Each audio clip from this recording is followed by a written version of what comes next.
나라가 태어나서 자라나가는 과정에 공동체, 자기들끼리 비슷한 사람들끼리 모여서 나라를 만들잖아요. 네. 그러다 보면 이질적인 집단과 분리가 되는 선이 국경일 텐데 그러면 그게 산맥이나 강이나 또는 이런 그 그렇죠. 지역, 직선 국경이라고 하는 건 이거는 좀 맥락이 다릅니다. 그렇죠. 이거는 누군가 그었단 거죠. 그은 거죠. 네네. 쫙 이 지도를 펴놓고 자 이쯤에서 그읍시다 해서 자와 컴파스를 가지고 그은 건데 단일 민족으로 나라가 만들어져도 이념으로 싸우고 지역 감정으로도 싸우고 세대로도 싸우잖아요. 네. 얼굴색 다르고 종교가 다르고 언어가 다르는데 갑자기 자기들끼리 그것도 합의해서 만든 나라가 아니라 금을 그은 다음에 같은 나라야. 따라해봐 이라크야 이래버린 거죠. 그러면 기본적으로 국가 정체성 자체가 없는 데다가 그럼 뭐 어떻게 하라는 거예요? 바그다드에다 세금 내, 이제 이스탄불에다 내지 마 이렇게 된 거거든요. 근데 주변을 돌아보니까 그럼 우리 국민이라고 아랍어로 왓다니아라고 하는데 이 국민으로 같이 묶여있는 사람들을 보니까 죽어도 같이 하고 싶지 않은 사람들이에요. 아, 이라크 실제로 그래요? 실제로 그래요. 왜냐하면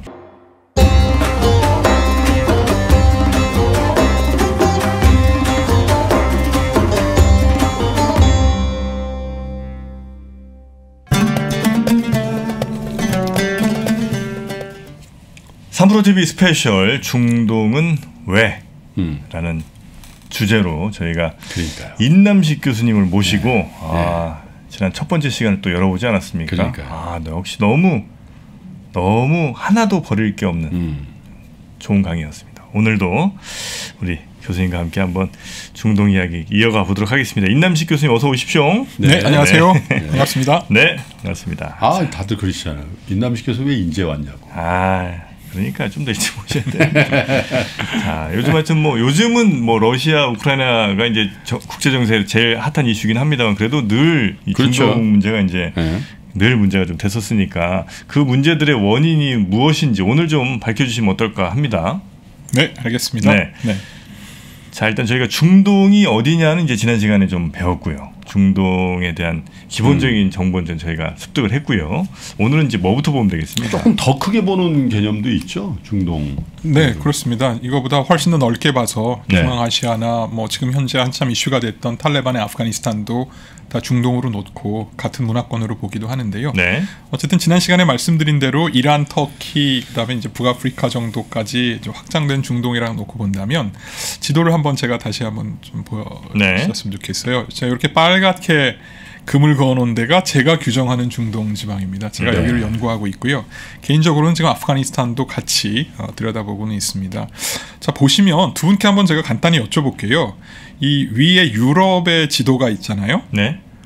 그리고 남쪽에 섭사하라 아프리카의 지도가 또 보이는데 제가 빨갛게 금을 그어놓은 이 지역과 위 아래와 좀 다른 게 보이십니까?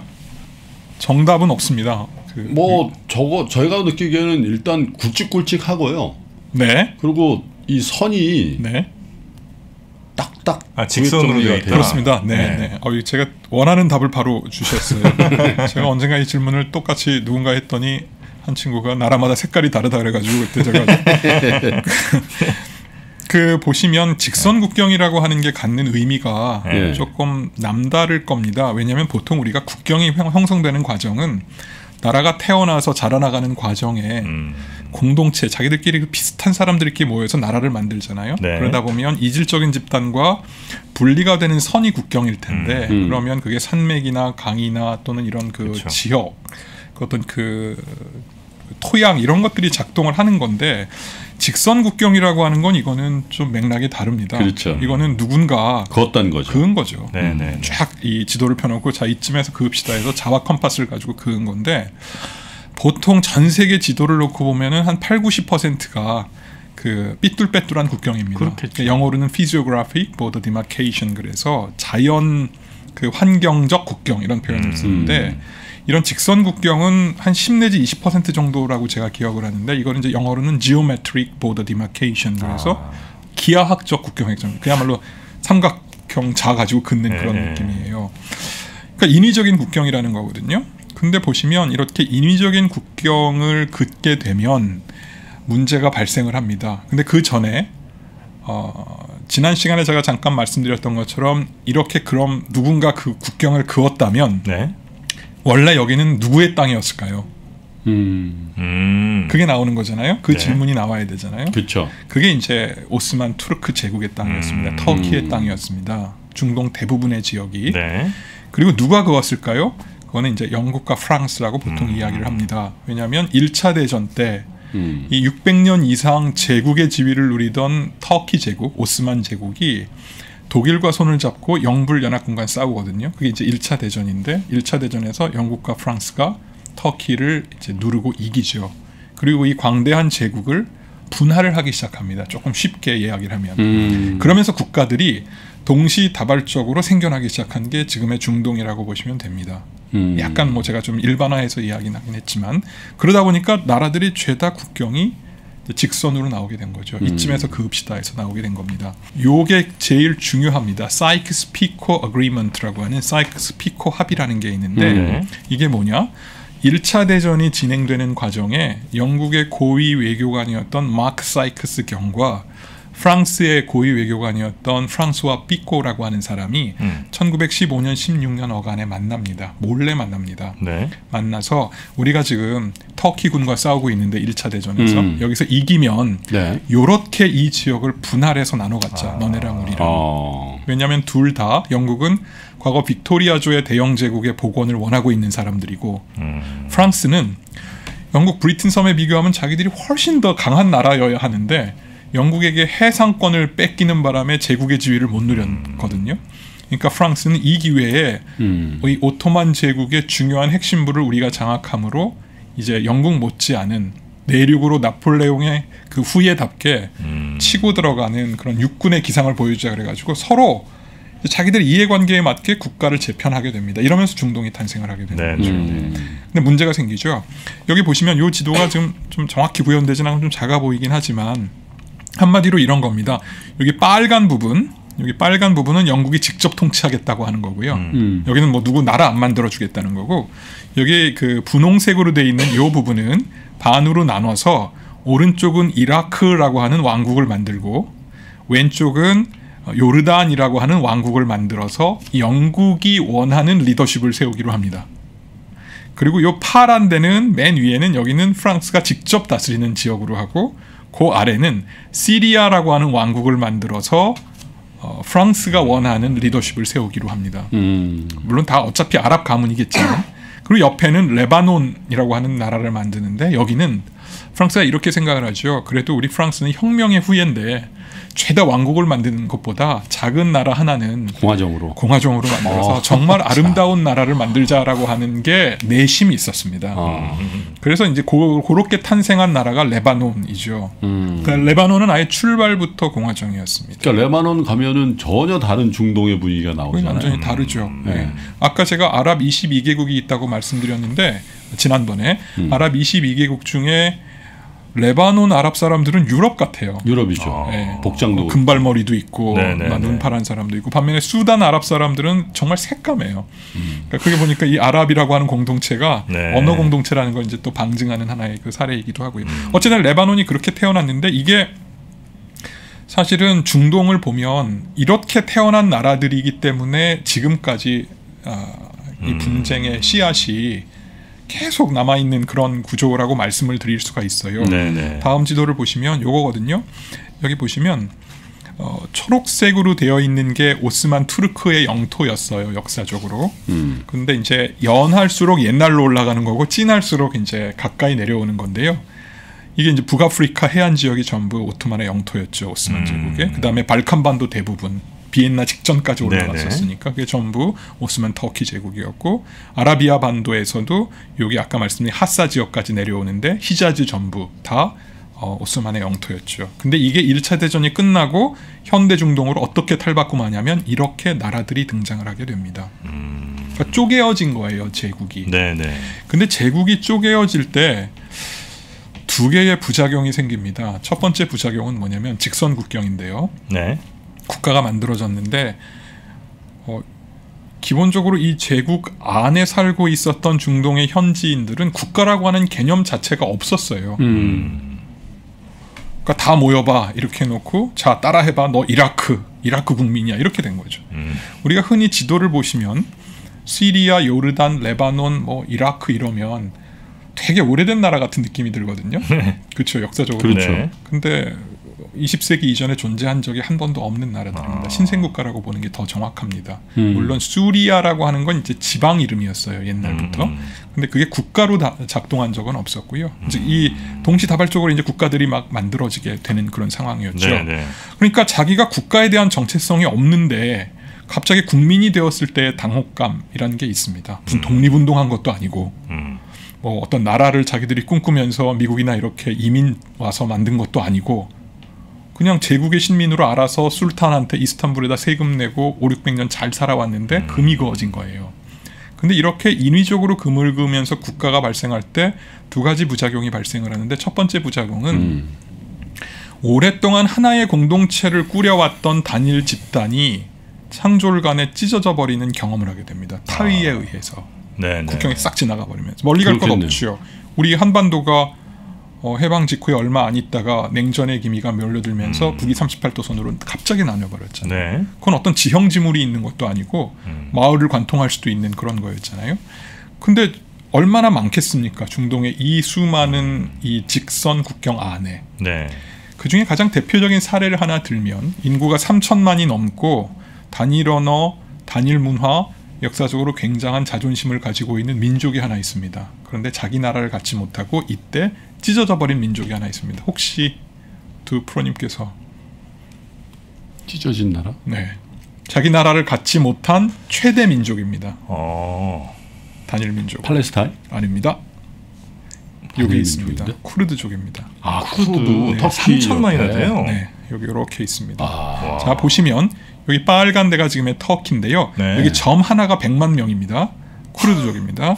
터키 쪽에 한 1,800만에서 2,000만 정도 삽니다. 정확한 숫자는 터키 정부에서 아예 집계를 안 합니다. 왜냐하면 우리에겐 소수민족이란 없다. 이게 터키 앙카라 정부의 공식 입장입니다.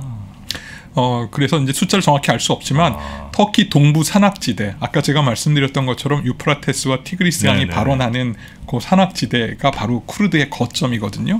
여기 한 1,800만에서 2,000만이 살고 있고요. 아유. 이란 서북부에 여기 한 800만에서 1,000만 정도로 추정되는 쿠르드족이 살고 있습니다. 그리고 시리아 동부와 북부, 서북부에 100만에서 한 200만 정도, 그리고 이라크 동북부에 한 500만에서 600만 정도 되는 쿠르드족들이 살고 있습니다. 원래 네. 이제 쿠르드족들만 이렇게 딱 이렇게 묶어서 한 나라를 만들었으면 아무 문제가 없죠. 그렇겠네요. 네, 어차피 인공 국가를 만들 거였다면. 왜 그랬나요? 그리고 실제로 1차 대전이 끝날 무렵에 아까 사이크스-피코 협정 나오고 할 때 영국은 쿠르드족에게 아예 국가를 세워주겠다고 하는 약속을 한 적은 없지만 어느 정도의 암묵적 합의는 있었다고 들었습니다. 그래서 그게 뭐냐면 그 지역에 쿠르드족이 집중적으로 모여 사는 저 지역을 중심으로 쿠르드족의 자치 생활권을 보장하는 정도의 약속이 제가 정확히 기억은 안 나는데 1차 대전 전후 처리 조약 3개 중에 하나에 어딘가 들어있다고 들었습니다. 그런데 문제가 생기죠. 어떤 문제가 생기냐면 이라크 지금 이렇게 보시면 위로 까만 데가 삐쭉 솟아 올라와 있잖아요. 네. 여기 지금 쿠르드족이 살고 있는데 네네네. 여기에 보시면 굉장히 유명한 도시가 하나 있습니다. 키르쿠크라고 하는 도시가 있는데요. 이 키르쿠크에서 대규모 유전이 매장돼 있다고 하는 소식이 영국 정부에 들어가게 됩니다. 그 당시에 메소포타미아의 고등판무관이었던 그 영국의 고위 외교 관료가 영국 런던에다 급전을 치게 되죠. 우리가 지금 국가를 이렇게 이라크란 나라를 이렇게 플랫하게 만들려고 하는데 네. 이거 거의 쿠르드가 주로 살고 있는데 쿠르드 땅에서 지금 석유가 나온다. 근데 여기를 쿠르드를 독립시켜줘 버리면 네. 쿠르드는 우리가 어떻게 이렇게 우리 마음대로 구미에 맞게 이걸 못 움직인다. 왜냐하면 아까 말씀드렸던 것처럼 쿠르드는 굉장히 용맹한 민족입니다. 자존심 되게 강하고요. 혹시 두 분이 보셨는지 모르겠는데 The Kingdom of Heaven이라는 영화가 있습니다. 그게 뭐냐면 예루살렘을 이슬람의 군과 십자군이 서로 막 뺏고 뺏기는 싸움에 관련된 영화인데요. 최초로 이슬람의 장수가 예루살렘을 정복한 적이 있어요. 그걸 우리가 네. 살라딘 장군이라고 하는데 살라딘. 예. 게임에도 등장합니다. 네, 살라딘이 바로 쿠르드의 아주 용맹무쌍한 장수입니다. 그러니까 쿠르드 사람들은 우리가 이슬람권에서 예루살렘을 정복한 성지 예루살렘을 정복한 주체들이다 이런 게 있고요. 확실히 역사적으로 검증된 건 아니지만 구약성서로 올라가면 에스더서에 그 당시에 페르시아의 왕이 유대인들을 몰살하려고 한 적이 있었거든요. 그렇죠. 그때 이제 그 모르데차이, 성서에는 모르드게라고 하는 이름으로 나오는데 그 모르데차이가 거기 남아서 어쩌면 쿠르드와 유대인들과의 어떤 역사를 만들어낸 사람이 아니냐 이런 얘기가 나올 정도로 사실은 이 쿠르드 사람들은 역사적으로도 페르시아랑 거의 비견될 만큼의 오랜 역사를 갖고 있고 잘 싸우고 산악에서 네. 자기들은 누구에게도 정복되지 않는 강한 자존심을 갖고 있다. 이런 게 있었는데 네. 여기에다가 커디스탄이란 나라를 만들어주게 되면 저기서 만약에 석유가 나중에 터져 나왔을 때 이걸 우리가 마음대로 이걸 컨트롤할 수 못한다. 없다. 예, 근데 이게 그 당시에 식민 장관이 제가 알기로는 윈스턴 처칠이었을 겁니다. 윈스턴 처칠은 석유에 대한 강한 열망이 있었던 사람이에요. 네, 자기가 네. 해군 장관을 하면서 그 영국 함대의 증기선이 기반이었던 함대를 전부 디젤로 바꾸면서 이제 그 엄청난 화력, 무력의 이 상승을 경험한 사람이거든요. 그러니까 다시 대영 제국을 만들려면 석유를 우리가 어떻게든지 얻어야 된다고 하는 강박이 있었습니다. 원래 영국에 공급했던 석유는 주로 이란, 페르시아 석유를 갖다 썼는데 네. 새로운 이제 석유의 그 하나의 터가 나타난 거죠. 그러다 보니까 국경이 묘하게 움직여집니다. 그래서 쿠르드는 자기 나라를 가질 뻔했는데 4개의 나라에 찢어져서 들어가게 되고 자기 나라를 갖지 못하고 소수민족이 됩니다. 남북한이 분단이 된 건 우리 참 서럽고 우리에게 있어서 굉장히 질곡의 역사인데 그래도 우리는 남한과 북한은 그래도 한민족의 나라잖아요. 네, 네. 우리 나라잖아요. 그죠? 근데 이건 뭐냐면 시리아라고 하는 신생 국가에 들어갔는데 거기서 천덕꾸러기가 되는 거고 이라크라고 하는 국가에 포함이 됐는데 거기서 또 천덕꾸러기 소수민족이 되는 거고 이란 마찬가지로 이렇게 돼버린 내 나라의 소수민족이 됐네요. 그렇죠. 그러니까 이 자의적인 국경 획정을 통해서 쿠르드 같은 경우에는 4개로 찢어지다 보니까 터키 동부의 쿠르드 같은 경우에는 이 앙카라 정부와 굉장히 격렬하게 싸워왔습니다. 그래서 PKK라고 하는 정당을 만들었는데 네. 쿠르드 노동당이라고 부르죠. 그러니까 이거는 터키 입장에서 보면 이거는 완전히 반역 단체입니다. 그리고 이 PKK는 보통 민족주의 독립운동하는 정당은 잘 안 하는데 자살 테러까지 합니다. 종교 정당이 보통 그런 걸 하는데. 그렇죠. 네. 그러니까 이제 제가 드리는 싶은 말씀은 쿠르드가 굉장히 비극적인 역사를 갖고 있는데 근데 어쨌든 간에 이런 자의적인 국경 획정으로 말미암아 그 가지고 있는 역사가 이렇게 뭔가 좀 바꾸려고 하는 힘으로 나타나 보니까 불안정해지는 거죠. PKK가 계속 테러도 하고 독립운동하고 또 이라크에서도 이라크 연방 안에 안 있고 우리도 자율권을 갖겠다고 나오게 되고 그러니까 탄압을 당하고 그걸 다시 해결하려고 하는 식의 일종의 그 구심력 같은 게 만들어집니다. 쿠르드끼리. 이게 이제 하나의 중동의 분쟁을 읽는 키워드 중에 하나라고 저는 보고 있습니다. 조금 여담인데 아까 말씀드렸던 것처럼 2014년에 IS라고 하는 그 네네네. 테러 세력이 나타나는데 주로 어디냐면 참 아이러니컬하게도 시리아와 이라크 북쪽을 기반으로 여기 또 아리를 틀게 됩니다. 쿠르드족 있는데 쿠르드랑 겹쳐요. 그래 쿠르드가 걔네들 싸웠잖아요. 그렇죠. 근데 잘 아시는 것처럼 2014년 6월에 얘네들이 국가를 선언하거든요. 예. 근데 미국이나 국제사회에서 보면 얘네 뭐지? 알카에다 없어졌는 줄 알았는데 더 센 놈들이 나왔네 이런 분위기였어요. 근데 IS가 그때 초반에 어떤 짓을 했냐면 외국인을 잡아다가 참수를 계속하는데 네네네. 얘네들이 유럽 애들은 참수 안 하고 그냥 인질 그 랜섬머니 받고 풀어주는데 앵글로색스만 계속 참수를 합니다. 그러니까 도발을 하는 거예요. 영미권에 대한 도발을 계속한 거죠. 그러니까 미국을 계속 도발했는데 미국이 그때 가서 그러면 다시 테러와의 전쟁을 해야 되잖아요. 근데 나중에 다시 말씀드리겠지만 미국의 이미 여론은 다시 군대를 지상군을 보내서 뭘 하는 거를 이제 다 반대하고 있는 거예요. 그러다 보니까 미국의 당시 오바마 정부가 어떤 식으로 생각을 하냐면 우리가 공중에서 때릴 테니 IS의 거점을 지상에서 누가 우리를 대신해서 싸울 사람이 없느냐를 이제 묻게 되는 거고 그래서 쿠르드 민병대들이 이제 총을 듭니다. 특히 시리아 동북부의 YPG라고 하는 쿠르드 민병대가 사실은 미국의 지원을 받으면서 IS랑 싸우는데 잘 싸웁니다. 원래 용맹하니까. 용맹해요. 잘 싸워요. 그리고 IS들도 쿠르드 민병대를 만나면 겁을 먹을 정도로 잘 싸우는 거죠. IS는 기본적으로 전 세계에서 모여든 일종의 또라이 연합체거든요. 또라이 연합체인데 이 쿠르드들은 자기들이 어차피 자기들 땅이고 지형지물을 잘 알고 미국이 압도적인 화력의 무기를 또 대주고 하니까 잘 싸울 수밖에 없죠. 근데 그때 쿠르드, 특히 시리아 북부의 쿠르드가 원했던 게 뭐겠습니까? 독립국가. 미국이 만약에 우리의 도움을 받아서 IS를 소탕하게 된다면 우리가 미국에 대해서 크레딧을 갖는 거잖아요. 그렇죠? 그럼 우리가 요구할 수 있는 거고. 그러면 독립국가까지는 아니지만 최소한의 자율권을 보장받는 집단 정도, 이라크 쿠르드 정도 되는 거를 원하고 있었을 겁니다. 왜냐하면 시리아는 지금 내전 상태고 미국이나 국제사회는 다마스커스의 이 아사드 정부를 인정하지 않고 있기 때문에 시켜줄 수 있었던 거죠. 근데 제가 한 가지 두 분께 또 여쭤보겠습니다. 미국은 당연히 트럼프 정부로 들어와서 트럼프가 승리를 선언을 했는데 IS에 대해서 당연히 들어줘야 되는데 갑자기 절대 안 돼 하고 손을 들고 나타난 미국의 동맹국이 있습니다. 미국의 동맹국이요? 네. 미국 동맹국? 영국? 아닙니다. 지도를 이스라엘? 보시면 나오죠.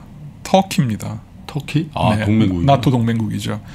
터키가 만약에 어떻겠습니까? 지금 이 쿠르드가 이렇게 이 접경지대에 몰려 사는데 여기에 준독립 국가 같은 게 돼버리고 여기 쿠르드가 뭔가 미국의 지원을 받으면서 잘 정비가 되는 순간 여기 국경을 넘나드는 건 일도 아니거든요. 터키 동부가 완전히 이제 반국가 단체가 확 일어난다. 절대 안 됨 이렇게 된 거고요. 미국은 결론적으로 철군해 버립니다. 다시 말해서 쿠르드를 방기한 결과가 되는 거죠. 약속은 안 지키고. 뭐 그걸 구체적으로 명식으로 약속한 적은 없어요. 다 그냥 이심전심으로 야, 이렇게까지 했는데 이런 게 있었죠. 그때 이제 저희가 보는 거죠. 국제사회라고 하는 게 냉정한. 네, 그건 국가 이익 이상의 가치는 없는 판이거든요. 그건 이제 보여줬던 거죠. 100년 전에는 똑같은 앵글로색슨 영국에게 한번 그런 경험을 했고 100년 후에 이런 거를 하게 되는 건데 제가 이렇게 보면서 저도 이렇게 그때 막 동맹국들이 난리가 났었습니다. 그래도 피를 흘린 사람들인 파트너인데 이렇게 되면 진짜 어렵지 않느냐 했을 때 뭐 그때 독일도 그렇고 프랑스도 그렇고 좀 많이 반발이 있었는데 가만히 보니까 제가 만약에 워싱턴의 정책 결정자라도 터키를 버릴 수는 없어요. 왜냐하면 터키가 그때 미국을 압박했던 게 여기 남부에 보시면 인지를릭이라고 하는 공군 기지가 있습니다. 나토 공군 기지인데 여기는 나토가 같이 핵 공유를 통해서 깔아놓은 미국의 전술핵 50기가 들어와 있습니다. 그리고 이 인지를릭의 미군 그 공군이 여기 주둔하면서 비행기가 뜨면 전투기가 뜨거나 정찰기가 뜨면 바로 이스라엘을 자기들이 보호할 수 있는 중요한 거점이거든요. 근데 터키가 만약에 너네가 우리 동맹국인 우리의 안보를 위협하는 조치를 하게 되면 우리는 더 이상 동맹 아니다. 인지를릭에서 나가라 이래 버리니까 이게 이제 걸린 거죠. 그러니까 저 같아도 저럴 수밖에 없었겠다는 생각이 들면서 야 이게 정말 냉정한 게 국제정치구나 하는 거를 이제 그때 보게 됩니다. 이게 자의적 국경획정, 직선 국경의 첫 번째 부작용이라면 두 번째 부작용은 정반대 케이스입니다. 뭐겠습니까? 하나의 나라 안에 철천지 원수들이 같이 들어와서 이게 근데 사실은 더 어렵습니다. 단일 민족으로 나라가 만들어져도 이념으로 싸우고 지역 감정으로도 싸우고 세대로도 싸우잖아요.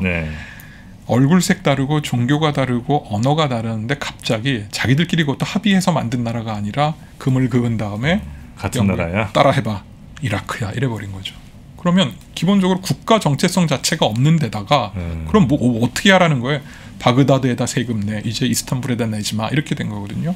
근데 주변을 돌아보니까 그럼 우리 국민이라고 아랍어로 와따니아라고 하는데 이 국민으로 같이 묶여있는 사람들을 보니까 죽어도 같이 하고 싶지 않은 사람들이에요. 이라크가 실제로 그래요? 실제로 그래요. 왜냐하면 여러 가지 뭐 문화적 특성도 있고 그런데 뭐 시간이 없어서 제가 뭐 다 깊이 설명드리긴 어렵지만 아주 간단하게 보시면 혹시 두 분 그 아라비아의 로렌츠라는 영화 보셨는지 모르겠는데 김프님 보셨어요. 보시면 사막에서 오아시스에서 물이 이렇게 나올 때 그거는 어느 부족의 우물일 경우에 그거에 마시기만 해도 죽여버립니다.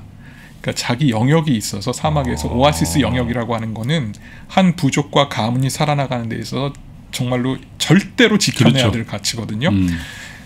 물이 희소한 그 사막과 광야에 척박한 곳에서 옆에 오아시스와 우리 오아시스가 있을 때 가까울수록 서로 경원합니다.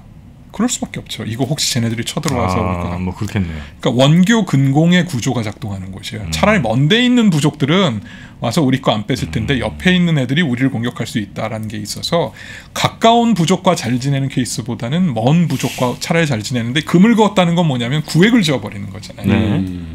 그러니까 친하게 지냈던 애들이 한 1000km 떨어져 있는데 그건 시리아에 들어가 있는 거고 지금 우리는 별로 사이좋게 지내지 않는 애들하고 같이 묶인 거가 되는 건데 그거보다 더 심각한 거는 아예 정체성의 차이가 있는 게 이제 묶여버린 겁니다. 요 오른쪽 위에 지도를 잠깐 보시죠. 이게 이라크입니다. 초록색으로 되어 있는 데가 아까 말씀드린 쿠르드입니다.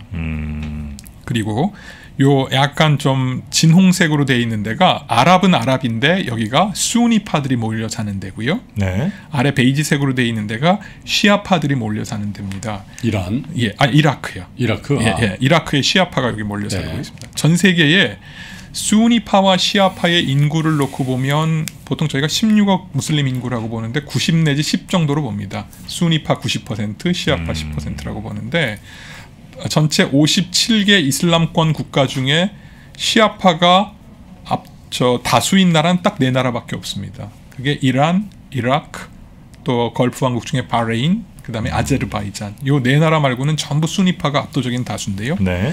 근데 이라크에 수니파와 시아파가 이렇게 같이 묶였습니다. 대개가 수니파와 시아파가 같이 있다 그래도 수니파가 많기 때문에 시아파들이 아무 말도 못하고 그냥 알았어, 쟤네 비슷하게 살면 되지 이렇게 사는데 이라크 요 동네만은 예외입니다. 왜냐하면 7세기에 여기서 수니파와 시아파가 여기서 갈라졌기 때문에 여기 카르발라의 대학살이라고 하는 사건을 거치면서 시아파와 수니파가 분기됐기 때문에 요 동네 시아파들은 다른 데 사는 시아파와는 달리 수니파에 대한 분노와 적개심이 1300년 동안 유지돼 왔다는 겁니다. 근데 같이 묶어놓은 거예요. 근데 이게 거대한 터키 제국 안에 있을 때는 이스탄불의 술탄이 너네 절대 서로 건드리지 마. 그냥 소 닭 보듯 대면대면 살아. 너네끼리 싸울 땐 우리가 가만 안 놔둬. 이게 된 거였는데 국가를 만들어서 잘 지내. 이렇게 된 거죠. 잘 지낼 턱이 없죠. 그럼 어떻게 잘 지내겠습니까? 인구를 보면 이렇게 딱 금을 그은 상태에서 인구가 쿠르드 20%, 수니파 20%, 시아파 60%였어요. 그러니까 이 시아파들은 드디어 자기들에게 기회가 온 거예요. 우리가 이제 메이저리티 그렇죠. 우리가 항상 옛날에 수니파한테 속아가지고 막 그 학살 당해가지고 쫓겨나서 이란 한 구석 호라산이라는 데로 도망가가지고 근근히 그냥 소수파로 유지해 왔는데 이제 이 나라에서는 우리가 다수가 될 수 있겠구나 했는데 결국은 수니파들이 더 강한 힘을 가지고 쿠데타를 통해서 왕실을 뒤집고 자기들이 집권을 해버립니다. 20%를 가지고 쿠르드 20과 60 시아파를 다스리는 가장 절정이 사담 후세인 정부입니다. 사담이 순이에요? 수니파입니다. 그러니까 이게 웃긴 게 왕정이면 선거 안 하고 절대 왕정이니까 왕실 마음대로 해버리면 되는데 공화정이니까 선거를 해야 되잖아요. 그럼 60%가 선거하면 정권 바뀌는 거잖아요. 그러니까 어떻게 해요? 선거에 나오려고 하면 죄다 숙청해버리고 엄청난 탄압하고 말 좀 안 듣는 시아파 마을이면 학살하고 이게 사담 후세인 79년부터의 통치인 거죠. 그러니까 비극이 벌어진 겁니다. 제대로 되려면 자기 정체성 다 내려놓고 난 이라크 국민으로 살겠어라고 하면 되는데 그럴 만한 동기도 없는 거고요. 지금 시리아 내전 마찬가지입니다. 이 지도가 지금 시리아인데요. 보시면 여기는 거꾸로예요. 사담의 이라크는 소수 수니파가 다수 시아파와 쿠르드를 억압했던 구조라면 시리아는 정반대로 75%의 수니파가 소수 시아파의 변종인 알라위파 13%에 불과한 지금 아사드 정부입니다. 에게 탄압당해 온 게 시리아 역사입니다. 반대네. 반대죠. 그러니까 이게 국형을 만들 때 금을 잘못 그은 거예요. 이 아래 지도가 그래서 가상 지도예요. 그때 이렇게 만들었으면 어땠을까라고. 이렇게 수니파를 묶고 시아파를 묶어서 나라를 따로 만들고 이렇게 알라위파를 묶고 했으면 적어도 지금 같은 이라크 준 내전, 시리아 내전은 막을 수 있지 않았을까 하는 거죠. 영국 사람들이 성의가 없었네. 성의가 있을 필요가 없었죠. 왜냐하면 그 유럽 사람들이 약간 환상 같은 게 있었던 게요. 자기들 이게 이제 유럽 역사인데 자기들이 1618년부터 1648년까지 30년 전쟁을 통해서 소위 국가라는 걸 만들잖아요. 그래서 소위 그 로마의 교황이 다스렸던 제국을 해체해서 신교와 구교 간의 싸움에서 신교가 이겨서 30년 전쟁 후에 베스트팔렌 조약을 통해서 나라가 나오는데 중동에도 그걸 해주고 싶었던 거예요. 명분은. 그래서 국가가 만들어져야 서로 싸우지 않고 너네가 도약할 수 있다 이러면서 금을 그었는데 그거는 겉에 내세운 거고 내심은 석유 이익과 또 대륙 진출의 이익이라고 하는 것들이 갈리면서 나오게 된 거죠. 레바논도 마찬가지고요. 네. 이렇게 보면 자의적으로 국경을 나눴고 소위 100년 전에 씨를 뿌렸던 유럽이 뭔가 새로운 그 현대 중동을 탄생시키는 과정에서 아예 처음부터 단추를 잘못 끼인 거예요. 그러면서 이제 국경이 만들어지게 된 거고 네. 지금까지도 우리가 흔히 중동의 분쟁 얘기할 때 75년부터 90년까지의 레바논 내전, 지금 시리아 내전, 예멘 내전, 이스라엘 팔레스타인 문제 죄다 이질적인 존재들이 그 안에서 서로 싸우는 구조가 만들어진 거죠. 근데 이제 이질적인 분들이 계시더라도 이게 어느 정도 좀 싸우고 나면 좀 뭐 화해하고도 뭐 이렇게 지낼 수 있을 것 같은데 여기는 그럴 기미는 없는 거죠? 있었다가 또 다른 정체성이 막 튀어나오긴 하는데요. 이게 참 어렵습니다. 그러니까 왜냐하면 중동은 너무 오랫동안 자기가 중요하다고 믿는 정체성의 그룹에 너무 많은 거를 걸어요. 그러니까 내가 이슬람에다 인생 걸었다고 하면 그 사람에게는 아랍이나 국가나 부족은 상관없이 이슬람 원리주의에 인생을 걸거든요. 원래 그 어떤 그 민족의 특성이 그게 이제 그 사막의 유목민의 특성 아사비아라고 하는 특성이 있습니다. 아사비아? 예, 그게 이제 아사라비아가 아니라 아사비아라고 하는 연대하는 의식이에요. 그러니까 사막과 광야의 이 척박한 환경에서 사람들이 살기 위해서는 아무리 영웅이건 아무리 뛰어난 사람이라도 혼자는 살아남을 수가 없습니다. 그러겠죠. 같이 살아야 되거든요. 같이 살 때는 항상 뭘 우선적으로 생각하냐면 자기가 그 귀속감을 갖고 있는 그 집단에 먼저 모든 것을 투사하게 되죠. 그러다 보니까 아까 제가 수니, 시아, 쿠르드 이렇게 했는데 자 그렇게 싸웠으면 그냥 이제 좀 자기들끼리 화해하고 이라크 국민으로만 살면 되지 않아? 하지만 겉으로는 그렇게 화해하지만 돌아가고 나서는 다시 야 우리 시아파 다시 뭉치자. 우리 부족, 우리 아버지 뭐 이런 게 굉장히 중요하고 거기다가 이라크 하나만 있었으면 어떻게 해결이 돼요. 근데 그게 아니라 옆에 이란이라는 큰 나라가 있잖아요. 네. 그럼 이란에는 시아파의 종주국이니까 얘는 끊임없이 와가지고 시아파 너네 정신 차려야 돼. 저 잘못하다가 수니파에다 나라 또 뭐 넘길 일 있어? 정신 똑바로 차려 우리가 도와줄게. 그게 솔레이마니가 들어가서 했던 거죠. 그러다 이제 당한 거. 얼마 전에 그 이렇게 폭탄으로 2년 전에 그러니까 이 구조가 주변 국가들하고 이 정체성을 나누는 구조가 막 연결이 되니까 국경이 이거를 분리를 못 시키는 구조가 여전히 계속 살아남아 있는 거죠. 이스라엘 팔레스타인 분쟁도 팔레스타인 하나만 딱 있었으면은 빨리 해결됐었을 거예요. 근데 이제 아랍이 뒤에 딱 포진하고 유대인과 아랍의 싸움으로 만들어 가니까 이게 지금까지 70년 넘게 싸움이 계속되는 거죠. 그 구조를 보시면 될 것 같습니다. 이거 진짜 어렵네요. 이쪽은 뭐 해결에 뭐 어떤 방법 같은 게 잘 안 보이네요, 그죠? 그 기대하는 건 뭐 세계화가 되고 이제 또 뭐 인터넷이나 SNS가 나오면서 적어도 젊은 세대들은 자기들 옛날 세대와는 좀 다르게 소위 글로벌 트렌드에 맞춰서 자 우리가 언제까지 시아파 순니파 가지고 싸우겠어 라고 해줘야 되는데 거기서도 이게 그 양극화가 나타납니다. 그렇게 넘어가는 세속화되는 청년 그룹도 있는 반면 더 20대 친구들이 더 원리주의화되고 보수화되는 그룹이 나타나기도 합니다. 왜냐하면 너무 척박하고 살기가 힘드니까 잡도 없고 그러면 극단주의화 되기가 쉽죠. 그게 IS가 2014년에 무서운 속도로 사람들을 끌어모을 때 보여주었던 하나의 행보라고 이야기할 수 있죠. 자, 이 분쟁의 기본적인 원인, 이게 이제 그 이른바 제국주의 시대 혹은 뭐 영국과 프랑스가 막 그어버린 선에 이런 그 부족들만의 어떤 특성 혹은 뭐 어떤 민족의 특성 이런 것들이 완전히 누군가에 의해서 이렇게 갈기갈기 찢겨지면서 생겼던 원인이 굉장히 이제 크게 하나 자리 잡고 있는 거고요. 그렇습니다. 또 다른 건 어떤 거 있습니까? 이제 사실은 그게 지금까지 내려오고 있는 건데요. 아까 잠깐 말씀드렸던 것처럼 이제 내부적으로 여기서는 자기 집단에 대한 그 충성심이 국가에 대한 충성심을 압도하는 바람에 이제 아무리 국가의 공권력을 통해서 뭘 하려고 해도 안 되는 거예요. 그건 아프가니스탄도 마찬가지였어요. 카불의 정부가 들어서서 근대 국가 아프가니스탄을 만들자고 해도 부족들 따로 놀고 탈레반 따로 놀고 이러니까 이제 국가가 안 만들어지게 되는 거죠. 근데 일반적으로 이제 다른 어떤 국가가 이제 사실 국가라는 개념이 없었던 나라들이 되게 많으니까 네. 그런 나라들이 보통 뭐 생기면 무슨 국기를 만든다든지 아니면 어떤 같은 언어를 쓰는 무슨 뭐 대중문화 같은 것도 있을 수 있고 여러 가지 것들로 이제 하나됨을 자꾸 이렇게 만들어 가잖아요. 여기는 그런 게 잘 안 통하는 거예요. 노력을 하죠. 정권을 이제 가진 사람들이 네. 어떻게 해서든지 자기들도 그 국가 내에 저항 세력들이 있으니까 걔네들을 탄압을 하더라도 전체로 끌고 가려고 하는 노력을 많이 하는데 여전히 그 반대 세력들의 파워가 더 강하게 작동을 하고 있는 구조고요. 네. 그게 참 어려워요. 그래서 이제 그 중에 하나가 사실은 이스라엘 팔레스타인 분쟁이 큰 역할을 했죠.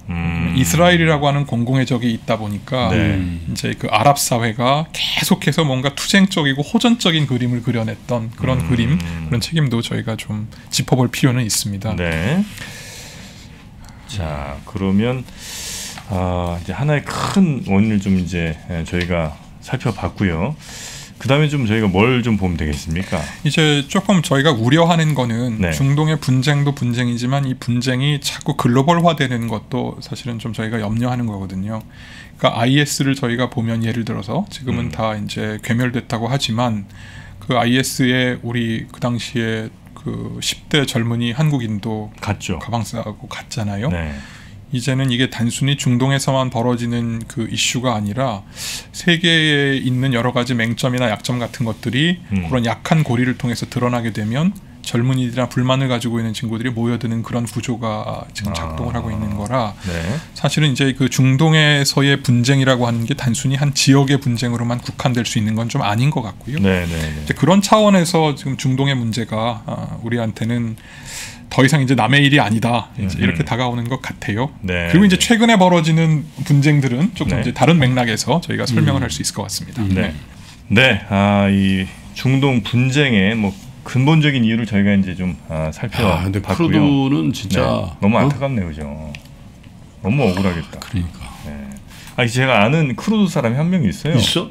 그죠? 아마 아실 텐데 알파고 시라시라고. 알파고 쿠르드죠.